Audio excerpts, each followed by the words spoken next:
My name is Carrie A. Landon, and I am 22 years old. My family said they couldn't afford to come to my graduation. Flights were just too expensive, that's what they told me. My mom said it gently, like she was cushioning bad news. My dad added that work was crazy right now, and maybe they could come up the week after instead. My sister said she was still emotionally wrecked from her boyfriend leaving her again and couldn't handle crowds. My brother didn't answer at all.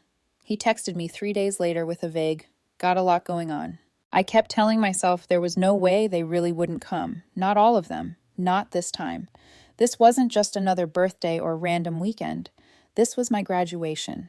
The day I officially became the first person in our family to finish college. 4 years, no loans, no help, 2 jobs, late nights, early classes.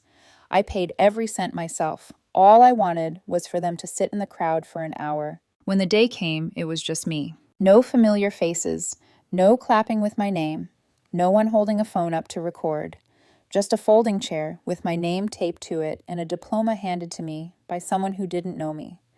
I smiled because that's what you're supposed to do, but the moment felt hollow, like I was acting in a play no one bothered to watch. I thought that was the worst part. I was wrong. A week later, I opened Instagram like I always do in the morning, half asleep, expecting the usual nonsense.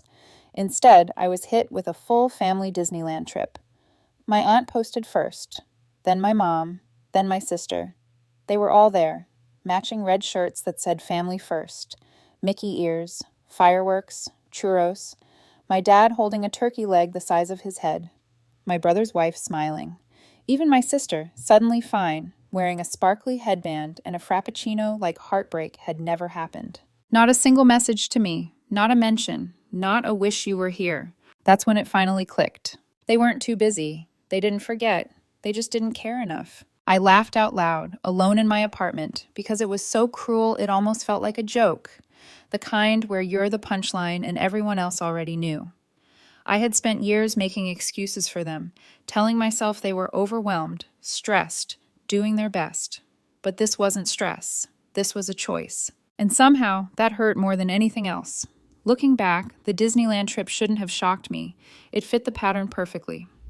My family has always treated me like background noise, like the person who exists on the edge of the frame while the real story happens somewhere else. My brother has never held a job longer than a few months. He drinks too much, fights with his wife constantly, and still lives at my parents' house with their kid squeezed into a room that used to be mine. Somehow, he's still the golden child. My mom makes him pancakes in the morning like he's 17 instead of 31 and tells everyone he's finding himself. My sister is the other kind of problem. She only dates men who throw money at her. Expensive dinners, designer bags, weekend trips. When they finally get tired of her and leave, she collapses into a 2-month emotional spiral and moves back home to rebuild her self-worth. I've sent her money more times than I can count. 300 here, 500 there, always with the promise she'd pay me back when things stabilized. She never has. And me. I stayed local. I worked 2 jobs. I paid my tuition, my rent, my groceries, my books. I didn't ask for help because I knew better than to expect it. Not once did I get a congratulations card. Not once did anyone offer to help. Still, I showed up. I helped with taxes. I fixed the printer when it jammed. I answered calls late at night when something broke or someone panicked. I kept my mouth shut until yesterday. My dad called in the afternoon, casual, like he was asking about the weather. He asked if he could still claim me on his taxes this year. Said it would really help them out. That was the moment something inside me snapped. Not loudly, not dramatically, just clean and final. I told him no. He went quiet for a second, then asked why I was being like this, so I told him.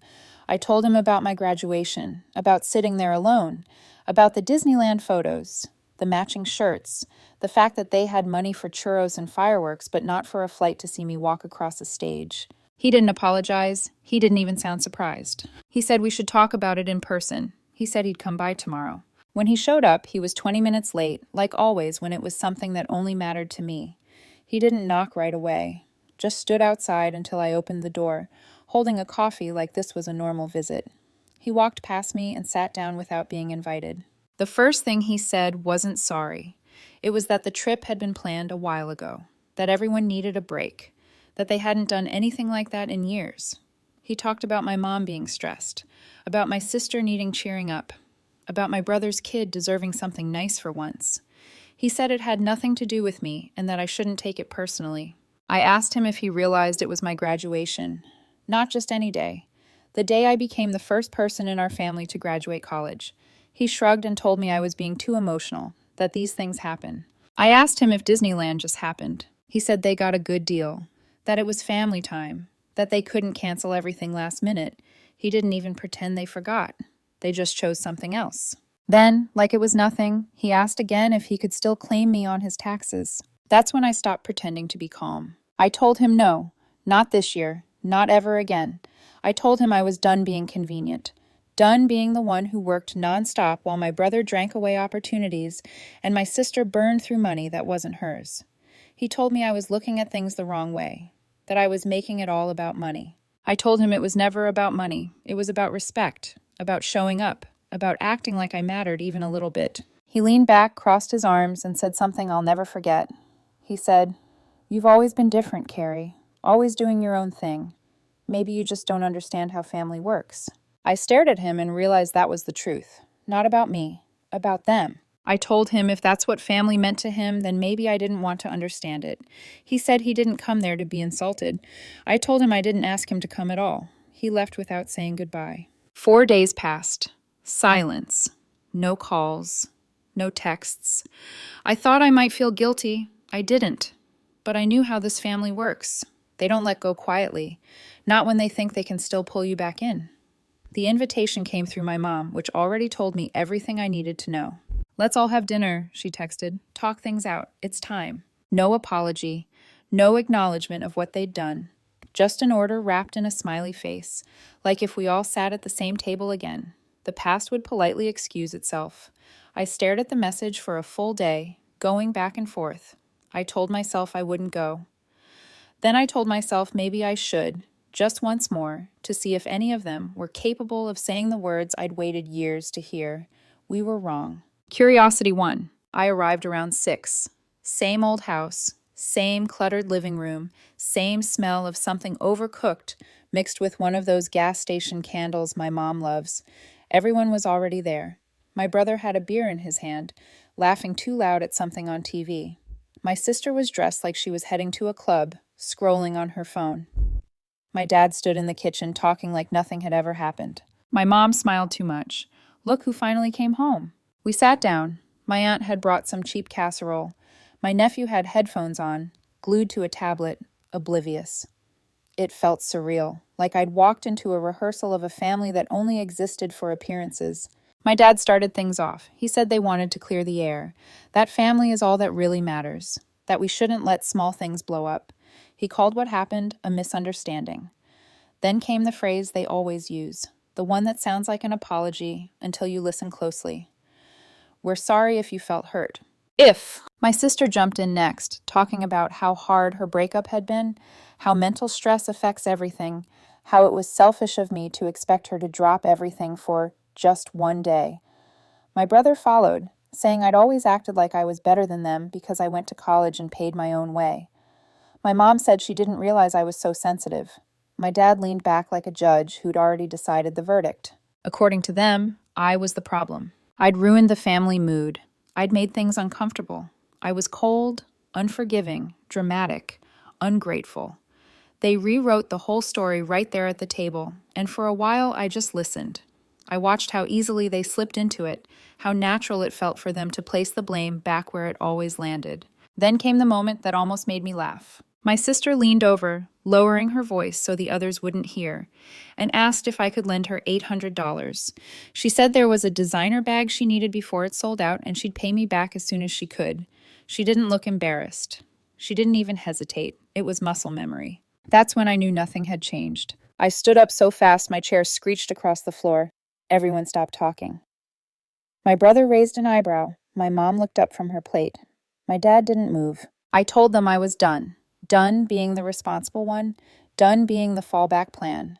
Done trying to earn a place in a family that never respected me. I said I wouldn't be giving anyone money ever again. I wouldn't be answering late night calls. I wouldn't be helping with taxes or pretending I didn't notice all the times they left me behind. My mom told me to sit down and stop being dramatic. My dad told me I needed to grow up. I looked at each of them and said, "Don't contact me again. I mean it." And I walked out. No one followed me. No one stopped me. I drove home in silence. No music, no phone, just the sound of the road and the feeling that something inside me had finally shut off. Not in anger, in clarity. The next few days were quiet. Too quiet. No guilt trip text. No calls pretending nothing happened. I slept better. I ate real meals. I caught myself humming in the mornings. It felt good, and that's how I knew it wouldn't last. 5 days later, there was a knock on my door. I checked the peephole. My dad. I opened it just enough to confirm it was him. He didn't waste time. He said he was being audited. Income verification, nothing major, but he needed help. My help. He said I still had the login from last year, and it would only take 10 minutes. I told him no. He blinked like he hadn't heard me. Said it was serious. Said he wouldn't ask if it wasn't important. I told him it didn't matter. I told him he shouldn't be asking me at all. He called me cold. Said you don't just walk away from family. I reminded him that family is supposed to show up for graduations, for milestones, not just when someone needs a signature or a password or a loan. I told him if this family only counted when I was useful, then maybe it wasn't family at all. He shook his head, muttered, "Wow," and walked away without looking back. That should have been the end of it. But with them, it never is. I should have known it wasn't over the second my brother texted me. He almost never texts unless he needs something. A ride, cash, someone to blame. This time he wrote, "Family wants to make things right. We talked it over. Maybe things went too far. Come by for dinner. No pressure." No pressure was a lie they always told right before applying it. I stared at the message longer than I wanted to admit. I told myself I wouldn't go. I told myself I'd already said everything there was to say, but there was still this stubborn, hopeful part of me that wanted proof. Proof that they could take responsibility. Proof that I hadn't imagined all of it. So I went. Same house, same fake warmth, same people who somehow always made me feel like a guest in the place I grew up. My mom smiled too wide. My dad avoided eye contact. My sister complimented my shirt like we were at brunch. They asked questions, empty ones. How was work? How was my apartment? Was I dating anyone? None of them listened to the answers. Then it started. My dad brought up the taxes again, casual like he was mentioning the weather. Said things were complicated and it would really help if I just took a look. My mom said she wished I'd be part of things again. My brother said I always made everything a big production. My sister told a long story about missing a friend's wedding once because she was burned out and how the friend forgave her, so why couldn't I just let this go? They circled me slowly, rewriting everything. According to them, I was isolating myself. I was punishing them. I was unforgiving. I was dramatic. I was ruining the family over a misunderstanding. I sat there and listened, watching them pass the blame around like a dish no one wanted to wash. Then my sister leaned in and whispered it. She asked if I could lend her $800. Not for rent, not for groceries. For a designer bag she said was on sale and would boost her confidence. After everything. After calling me selfish. After telling me I was tearing the family apart. They still thought I was the ATM. I stood up so fast my chair slammed into the table. I didn't try to stay calm this time. I told them I was exhausted. Exhausted from being the only adult in a room full of people who only showed up when it was convenient. Exhausted from being used. Exhausted from taking the high road while they lived in their excuses. I told them I wasn't coming back. Not for dinners, not for birthdays, not for holidays, not for anything. My dad said I was being dramatic. My mom started crying. My sister looked offended, like she was the one being wronged. I walked out. I didn't wait to see if anyone followed. No one did. I drove home and sat in my car for a long time, engine off, phone dark, feeling the kind of quiet that only comes after you finally stop arguing with people who were never listening. For the first time, the silence didn't feel like punishment. It felt like relief. It's been over 2 months now. I haven't spoken to any of them. Not my mom, not my dad, not my siblings. Complete silence. At first I kept waiting for the other shoe to drop. The dramatic apology, the sudden crisis, the emotional ambush. But nothing came. And slowly I realized the silence itself was the answer. I heard things through other people, of course. You always do. My dad's tax situation got worse. Apparently, he ignored a few IRS letters and now owes penalties he doesn't understand. He tried calling me from 3 different numbers, left a voicemail pretending everything was fine, like we'd just missed each other for coffee last week. I didn't listen to the whole thing. My sister got dumped again. I only know because she posted a photo captioned "Healing Era" with sparkles and butterflies and a knockoff designer bag in the background. Her new plan seems to be becoming some kind of spiritual influencer. She's still broke, still living at home, still hoping someone sends her money for something vague and emotional. My brother hasn't changed. More drinking, more excuses. His wife finally left with their kid after years of chaos. My mom called it temporary to a family friend. I doubt she believes it. It's strange to watch from the outside, not with cruelty, just with distance. I spent years trying to hold all of them together, patching leaks, smoothing over meltdowns, pretending love meant endurance. Now that I've stepped back, the whole thing is unraveling exactly the way I always knew it would. The twist came last week. I got a handwritten letter from my grandmother. She lives in another state. I haven't seen her since I was a teenager. She was never close to my dad. Some old resentment I never fully understood. In the letter, she said she'd heard what happened, not from my parents, but from someone else in the family who follows me online. She said she was proud of me, that what I did took courage, that she wished she'd walked away from certain people sooner, too. At the end, she wrote, "You remind me of myself when I was younger. I just never had the nerve to leave. You did." She included a check, not huge, but more than I'd ever gotten from my parents combined, and a phone number. Said I could call anytime. Said she'd love to catch up, maybe visit. I sat with that letter for a long time, not because of the money, because someone finally saw me. Someone who wasn't reaching out because they needed something. Someone outside the dysfunction. That letter was the only real gift to come out of this entire mess. They don't invite me anymore. My name doesn't come up at barbecues or birthday parties. In their version of the story, I'm the villain, the ungrateful one, the difficult one. I'm okay with that, because I have peace now. Not the fake kind you post about, not the kind that comes from pretending everything's fine. The real kind, the kind that comes from choosing yourself and not apologizing for it. This time I'm not looking back.